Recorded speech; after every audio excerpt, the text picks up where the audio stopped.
I'm just being real because you got to look at it like this. When you walk in the doors, you are no longer your own man. It's bad enough you stripped down of that by them, by coming here. I didn't ask to come here. Y'all sent me here. Now I got to fight for a bed and a family to be with.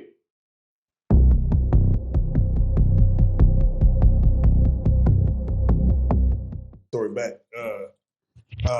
And I want you to kind of bring it back in the sense that this is what he tells you. Like he tells you, he when he introduced himself, he talks about the marijuana charges. Yeah. Okay, go ahead. Yeah, bring that back, and then bring back how much he had. Okay, so here we are shackled together, me and this dude, right, bald head white guy, and I'm like throwing little scenarios out and shit because we both finna get sentenced. So I'm like, "What you in here for?" He's like, "Oh man, I got caught with like so many pounds of marijuana." So I'm like, "Shit, how many?" He said 365 or 67, something like that. So I'm like, God damn. So I'm like, shit, I might have to come holler at you and shit when all this shit is up with me. We have to link up. Come up. You know? So he's like, yeah, man. So he's like, yeah, man. So we get to Sherman, right? And we're back there in the back of the courtroom and stuff locked up in this thing. They bring us some Johnny Sacks. We back there eating. So we're talking and shit, and he making me really think he knows what he's doing, like growing marijuana, because that's all he's back there talking about. So I'm like, damn. I say, he ain't gonna hit you with that much time, bro. You know. So he's like, so hope not. So they call us. Bam. They're escorting us. We change. We get through the courtroom and shit. There's like 4 or 5 white people back there. His wife, his daughter, middle daughter, and 2 other cats. I don't even know who they was to him. But he spoke like, hi, Mary. And she's looking at him like, don't fucking talk to me. Like, who? You disgust me. You know what I'm saying? That's the look she gave him. So I'm like, God damn, bro. Like, how bad was it? Like, you know what I'm saying? Like, did they have nowhere to sleep or something? So he was just like, So we sit down there and cuff us. They bring him up front. He's talking. The judge is talking. So the judge said, sir, can you state for the courts your place of employment? He says, Sunrise Daycare Academy. And she says, what do you do for them? He says, I drive the van. I go pick up the kids, drop them off, pick them up, bring them back home. She said, how long have you been doing this? He says, for several years. So I'm like, what the fuck this got to do with weed, man? You know what I'm saying? So she said, so is that your wife, daughters, and your nephews or whatever back there in the back? And he goes, yes, it is, Your Honor. Could you tell us what did you do to your daughter that made them so upset? He got quiet. She said, speak up. We don't have all day. So I'm looking at shit. I'm like, so the dude next to me, right? I'm looking, I'm like, this is some fucking weed. He said, man, this dude a cold pedophile, man. And I say, man, I'm gonna kill him. I'm like, I'm wishing I could have get out these damn cuffs now and shit, just run up on this stupid ass. The bitch, you played me. You know what I'm saying? You lied to me all the way over here. You lied to me in the back. You just kept me going and shit instead of saying, man, I fucked up this, that, and the third. You know what I'm saying? Now, I probably would have beat you in these chains and tried and shit while I was back there, but that's about all I could do to you. You know what I'm saying? But now, when we get back, bitch, I'm fucking you up. You know what I'm saying? Any way I can, I'm fucking you up. But I just say this to say. Do you blame him? For lying? Yeah, for like being scared. This is sometimes people's first time. You weren't scared to touch that baby? Yeah. No one wants the action that they did to someone done to them. They just, Yeah, But you wasn't scared to touch that child. Well, really both of your daughters. Because the sick shit I heard them say was that you even had installed micro cameras at the edge of their showers and watched these babies shower every day, take baths. And then you had the nerve to get on the internet and trade videos with other sick motherfuckers overseas. They found you with thousands of pictures of all these kids that you're supposed to pick up, bring to the daycare, and drop off. You had a whole secret room in the house and shit that couldn't nobody get in, where you did all your sick ass shit in. So what's the feel sorry for you about? How many people? Why would you even be scared? Do you feel a lot of people play that tactic? Like, man, you don't really want to know what I really did, or they don't want no one to know what they really did, so they're gonna talk about some weed or some, I got caught, gun charges. But it's gonna come to the light anyway. So why lie about it?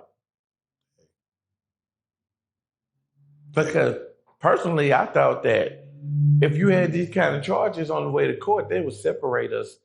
But they don't care. They just shackle y'all together and shit, and they put y'all in the seat together. They don't give a fuck what y'all done. To them, both of y'all fucked up. I think sometimes laws know that someone has a real messed up charge where they want something bad to happen to them. So they'll put them in a scenario for something to happen to them. Like, based on you being a pedophile or something, or we're going to tip people off, let them know that they do tip off. This is what it is. They do tip off. Now in the state and shit, they tip off to the point they'll get you fucked up. In the feds and shit, it's not even gonna go that far because you got an opportunity and shit to shake the spot before you even get there. You know what I'm saying? They already know when you come to their door what the fuck you did. So if you bold enough to get off that bus, you enter at your own risk. Because they gonna tell you. They gonna fuck your ass up. They gonna tell you. Enter at your own risk. If you this gang, you that gang, don't come here. You know what I'm saying? Don't come here. You did anything on any other form and shit that was disrespectful and shit, believe me, it beat you here.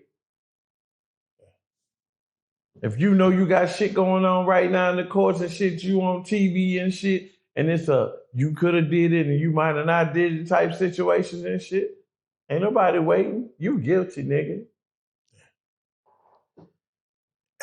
Is it ever a situation when it comes to someone getting raped in prison, to where is it normally a one-on-one scenario? I know you gave the story of the men in the shower, but do they ever have like a situation where it's a tag team, like say, I'm gonna go in there, get this man right. You coming right after me. Hey, it's my turn, Bobby. You, boom, I'm in there. Does it ever get to the point where like damn, like there's no solace for this person? I mean, throughout the years, it's been known to happen. Have I seen it like that? No. Yeah, to me, it's wild to where you would think that a guard will be strolling every soul to where even if it was to happen, it's going to be over quick because you got to get out the way. They're going to do their 8 and skate, bro. They're going to mind their business.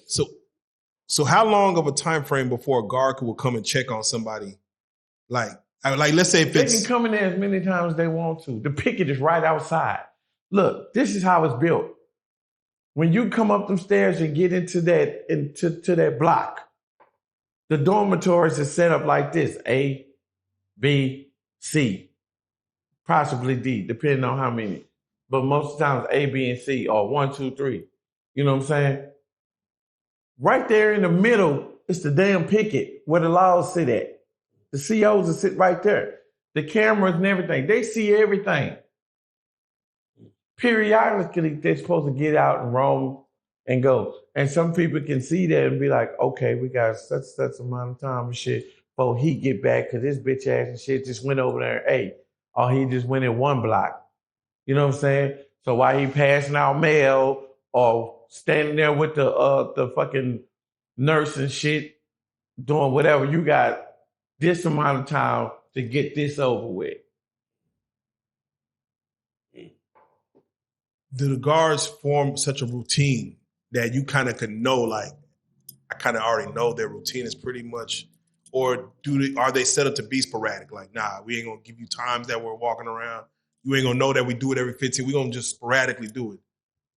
That's what I'm saying. They can do whatever they want to do. So a lot of times sporadically when they walk around, or you have that certain CEO that'll come on shift and you already know how he moves or she moves. So you know if you got to worry about her or not. But what you do have to worry about is the other CEOs and shit that's out there in the office and shit they're roamers. They're roaming around. You know what I'm saying? Is it lights off? No, lights ain't off until 10:30. Yeah, so from at 10 night. And what time they come on? Like 6 a.m. So from 10:30 to 6 a.m. What's going on? Like what's shit, everybody's supposed to be sleeping?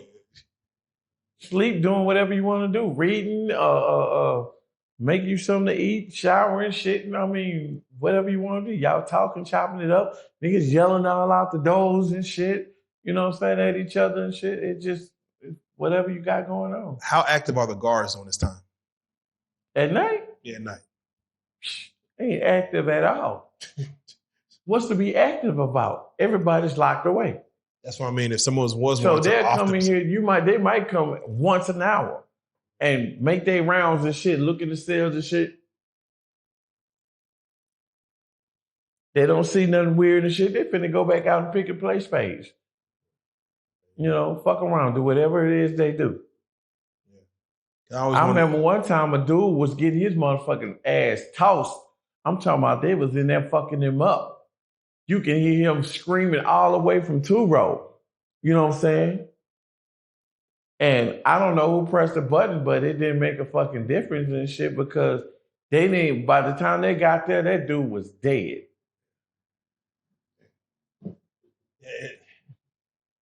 What is their reaction time? Like, I remember you just mentioned the other dude, like you could, if you want to get it off with something, you at least got a minute, I'm assuming.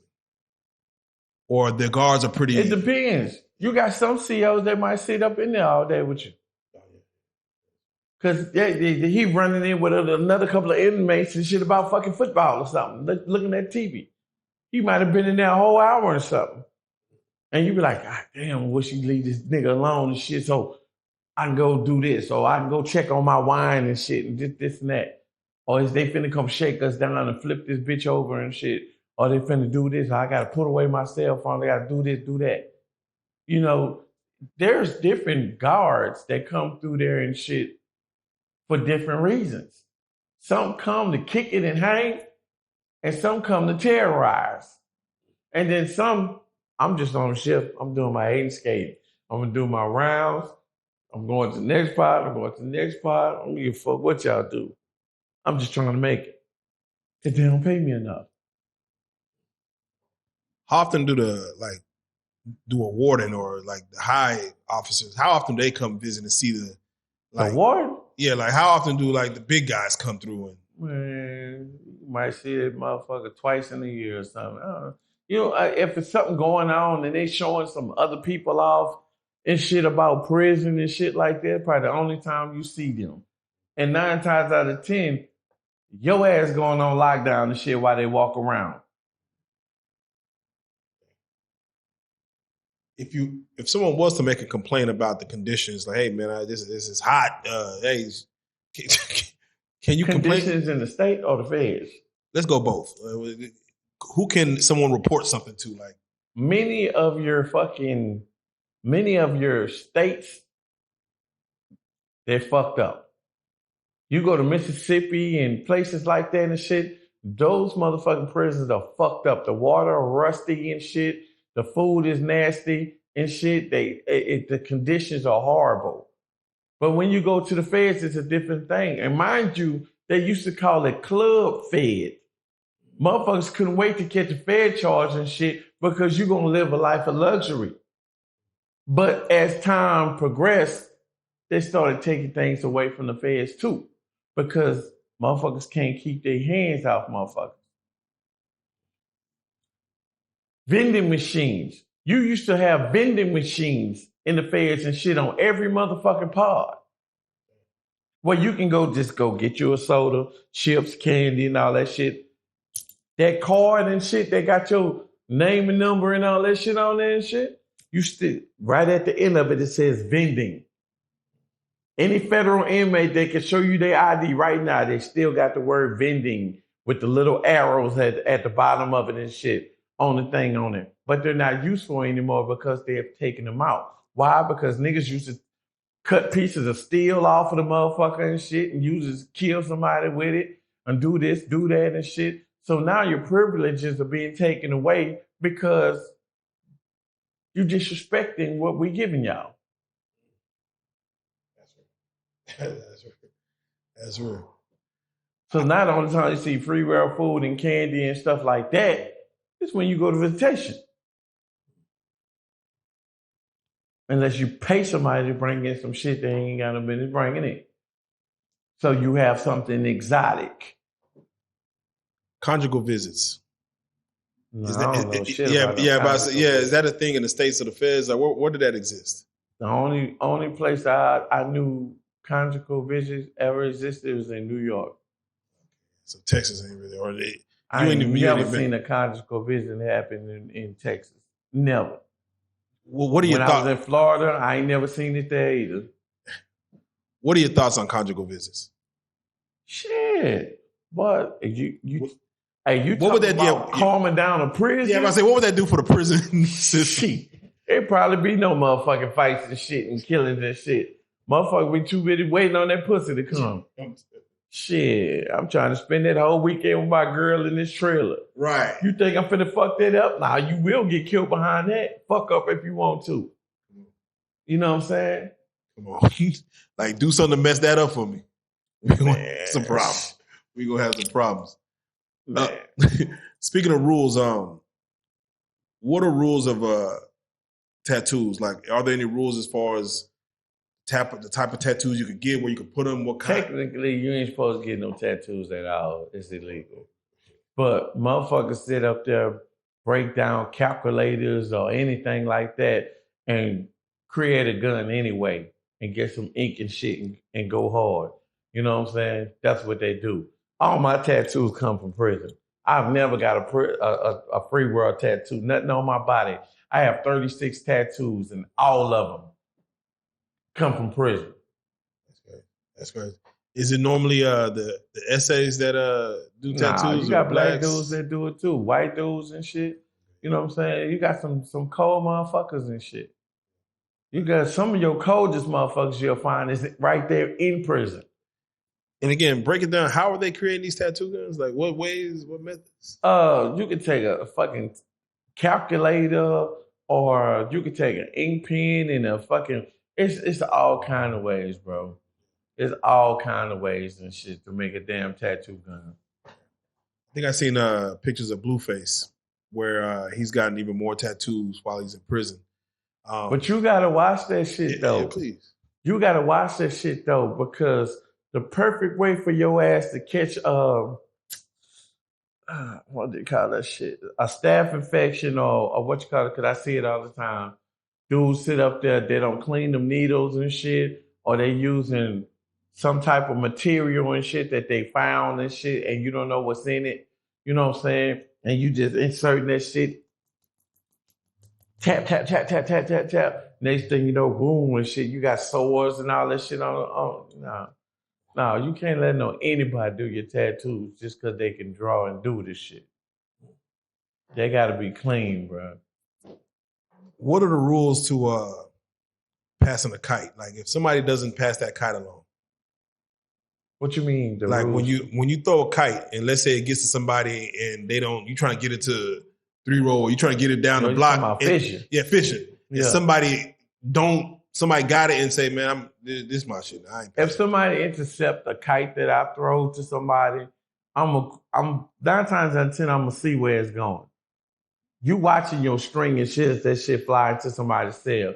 And if somebody throw their line out there and they get tangled up and they pull it in and they start reading your shit, you're gonna be like, hey, mind your business. Shoot that shit back out there and shit and get it to 23 cell. You know what I'm saying? Motherfuckers gonna do that and shit because if a motherfucker feel like you in their business and shit, you gonna have to answer for that shit when these doors roll. When it comes to someone serving, let's say 5 years, another person serving 20, do you feel that both those time frames that those two inmates could do their time the same, like based on how they move? Like serving 5 years and serving 20, there's no difference in mentality and how you need to move. State or fed?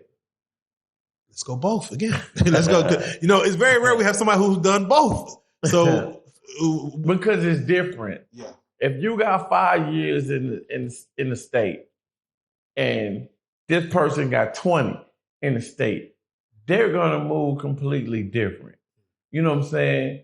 And 9 times out of 10, it's gonna be backwards. You would think the one with 20 years will be the one moving recklessly and don't give a fuck because he got all that time. But 9 times out of 10, the person that got the least time is gonna be acting the donkey because he ain't gonna be that long. Long as he don't catch the fresh charge and shit, he gonna do what he wanna fucking do. You know what I'm saying? And let somebody pull his coattail and threaten him and let him know that we ain't rocking like that over here. You know what I'm saying? Now in the feds, 5, life, 20, it don't even matter what time you got. Everybody gonna move on the same beat, same accord. If not, you out of there just as fast as you got there. They gonna shut this bitch down. The helicopter gonna come and shit, and they gonna life flight your ass off that hoe because you a liability. Other than that, and you ain't gonna be damn, why I'm so tongue tied today. You're not gonna be able to tell who has what time and shit because it's not gonna be discussed. You move how you're supposed to move, and that's that. What are your chances of getting out in the feds versus the states? Through appeal processes, through just whatever parameters or loopholes. Are you pretty much tied to the time you're about to do in the state? Because I know it could be a difference as far as filing appeals, getting stuff done, how quickly you they mean somebody who got state and fed time at the same time? No, I mean just since you're the person who served both and know men who have served both, what are your chances of likely getting out of your sentence? Because most people that come home didn't have to serve their whole time. Maybe something happened, and maybe they got pardoned or whatever. In the feds and state, it seems like in the state, you never know when you're going home. Now, if you get in that library and fight your ass off and shit to figure out where those loopholes is to make them get up off you and shit and drop your charges and shit, kudos to you. For the rest of us and shit, you either gotta act accordingly and shit to these bitches and shit, pull you up every time for the parole board to say, hey, we think he ready, he can go, you know what I'm saying? Or you gonna get denied year after year. Simple as that. Some people get lucky, some people get fucked. And before you speak on Fed, can you manipulate the parole board and say, can a man go in there and mentally manipulate them to?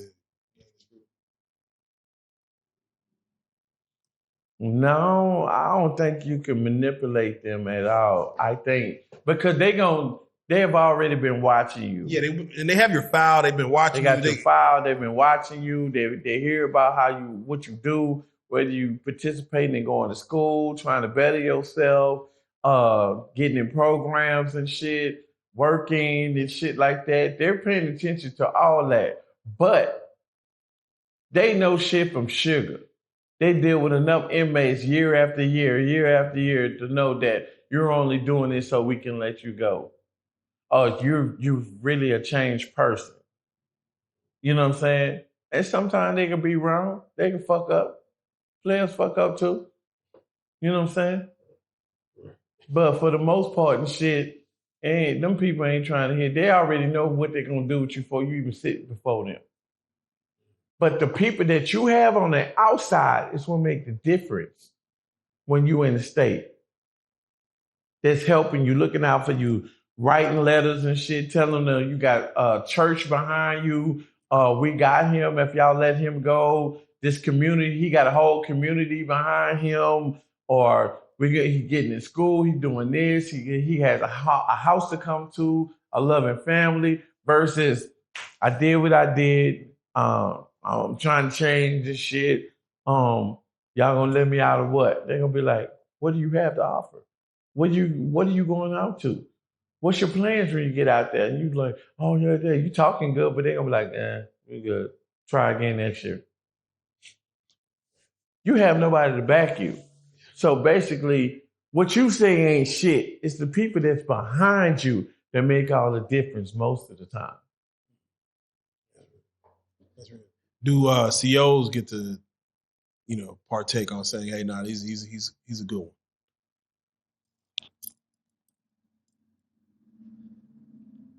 I don't know. I would say, yeah, it doesn't mean like I don't know, to be honest with you and shit.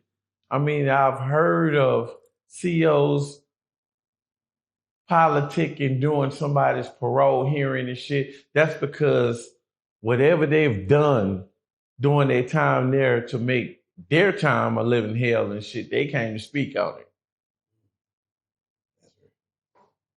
Just let me ask, do you have, and hold on real quick before we get to that. When it comes to the feds, I have to ask, when they give you those, when you get those points and you got those months, and I hear people immediately try to go to the appeal the case and stuff like that. Mm-hmm. How is there hope? Like, because I think that's what people do as far as they keep going up for appeals, and that's their hope each time. As far as they get only so many appeals, so that's kind of their. Yeah. Through the first few years, that's what kind of get them through, because one might kind of go through. They're hoping that they get that appeal and shit, and everything can turn around on them. But let me tell you, shit, I don't know a whole lot of people who made it through that. You know what I'm saying? Or they might got their appeal and shit, went back and shit and fought that charge and ended up coming back with more time. Damn. Now that's wild. That's what you fought and then came back with more time. Right. It can happen. Just let me ask you, what if you have one? What is your favorite prison movie? Favorite prison movie? You got like the Green Miles, the Shawshanks, the Hood movies. Lockdown. You got I don't think I have one, bro. What's the movie with Too Sweet and all them and shit? Dispute something.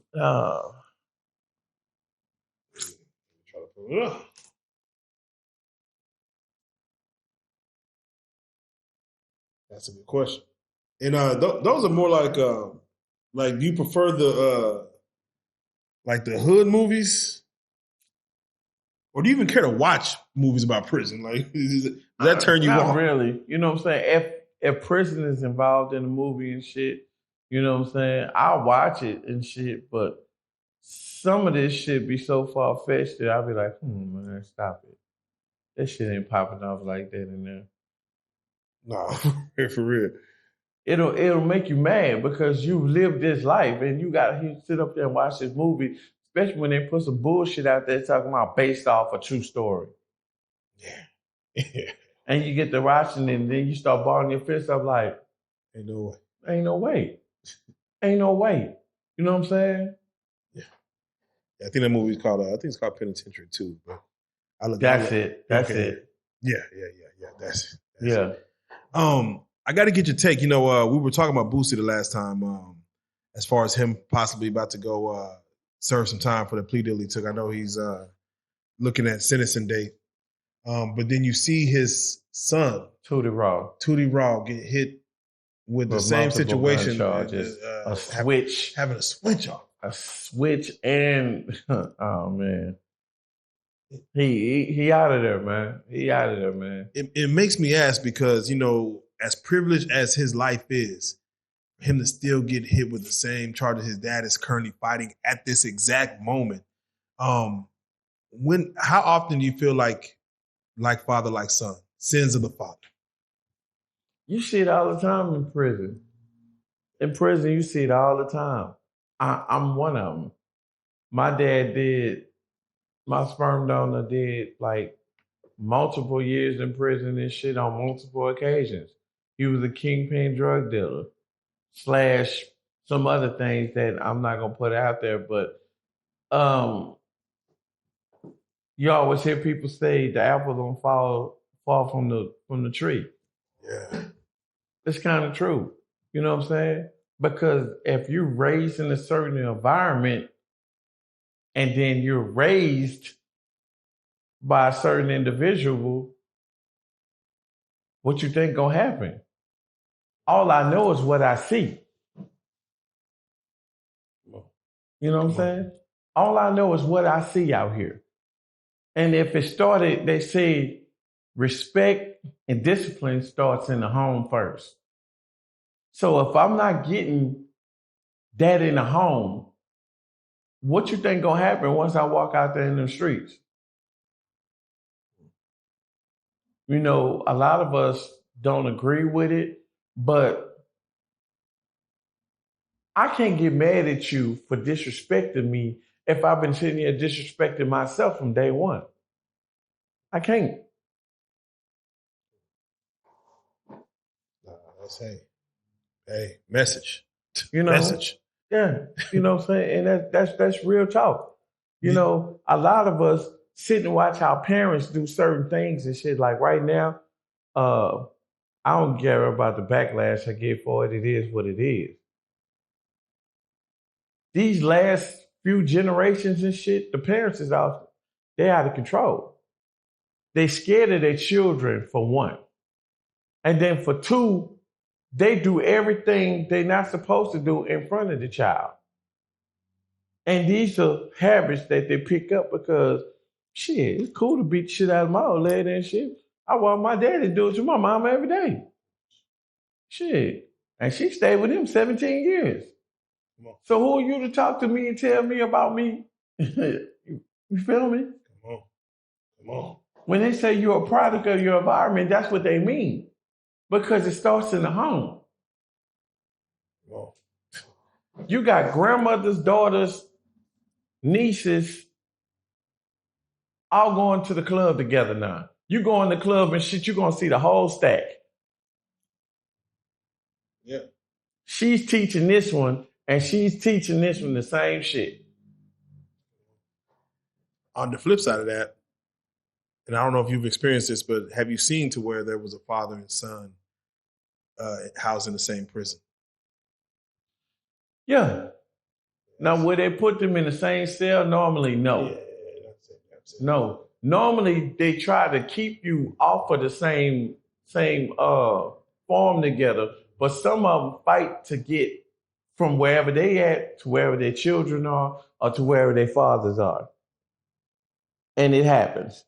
They'll be like, oh, yeah, he's only coming here for a weekend so he can have some time with his son. And they're going to put them in the cell together just for that weekend and shit. And after that, he going back to where he came from. Yeah, for a weekend, he could probably... Yeah, that's a visitation. Wow. You could put in for something like that. Wow. Non-freedom visitation. And what are the rules of letting someone out to go to a funeral, depending on who passes away? What are the rules of that? Like, how close? Well, you have to talk to your chaplain and all of that kind of stuff and go through that and see if it's okay for you to go to a funeral. You have to get guards to go with you and shit and bring you back. You know what I'm saying? Shit like that. You're going to be shackled the whole time and shit. They ain't going to just let you go and just expect you to come back. They don't do that. You know what I'm saying? Like them days of furloughs and all that shit dead. That shit over. That shit over with.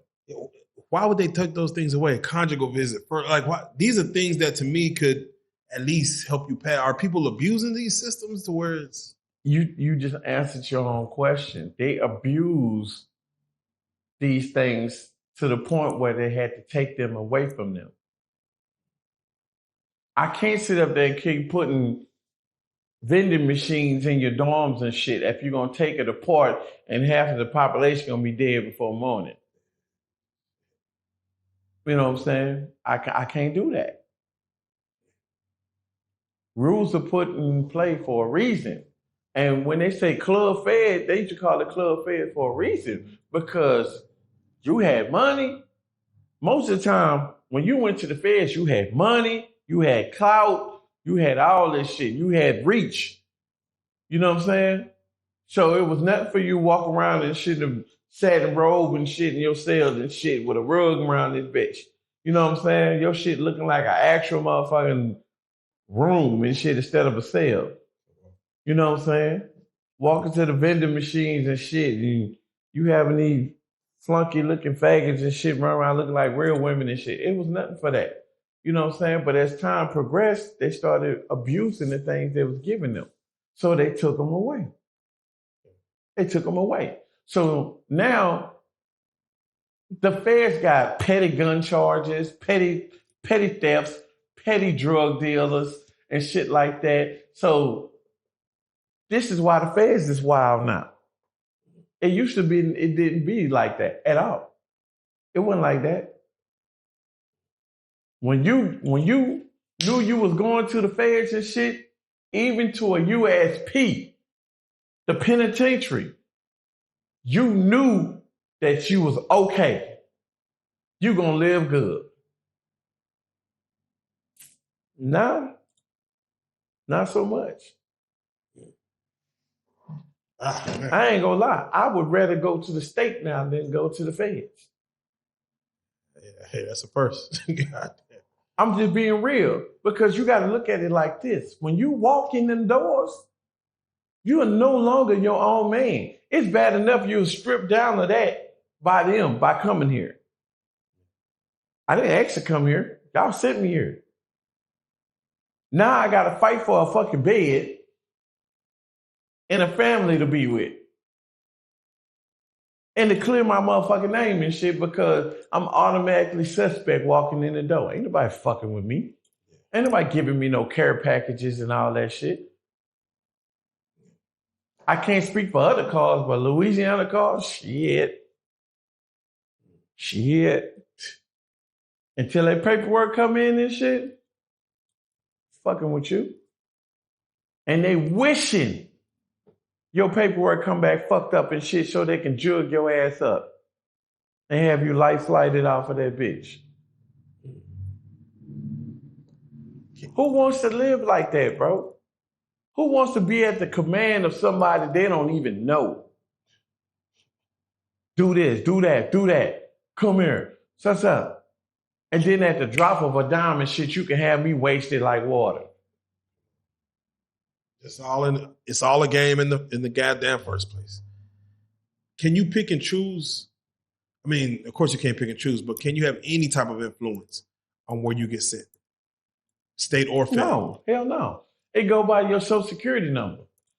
First of all, it go by your social security number and where you caught your charge. Them the only two places you going first. Now, when you get there, that's up to you if you want to stay there. That's up to you. Because you get to putting in some work, get caught with a knife, do some dumb shit, getting caught in a riot, having sex with a punk, whatever. You get caught doing some fucked up ass shit, you gone. You going to the hole till they find somewhere for you to go.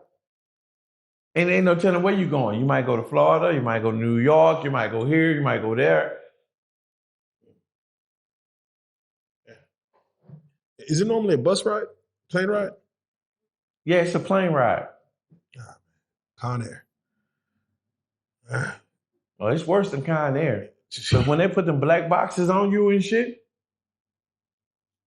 you tied up in the air. And the feds is sitting up there walking around and shit like it ain't nothing with their parachutes on. You ain't got a damn parachute. plain raglan the motherfucker and shit. If this bitch pop off or something goes on and shit, they gone. And they gonna leave you in that bitch. Again, it goes to say it goes without saying. Again, prison ain't no place for. Prison is no place for no man, bro. And see, and this is another thing I wanted to tell you. You know, I'm trying to start an organization and shit because because in order for somebody to stop the actions that they have now as felons and shit or going into felonies and shit, you got to replace it with something. They need jobs. They need places to stay. They need to be around people and shit that can actually cater to them and give them knowledge and shit that can, you know what I'm saying, give them some sense of being abroad. Go somewhere, do something. You know what I'm saying? Facts. But if you just keep telling them, oh, stop doing what you're doing, you ain't right, and this, and that, and going to prison ain't cool, this and that. Okay, nigga, all right, I hear you. But I still got to pay bills. I still got to get out here to people yelling at me. I still got to get out here to fucking child support and all this type of shit. So what am I supposed to do? It's not easy to get no job, bro. Yeah.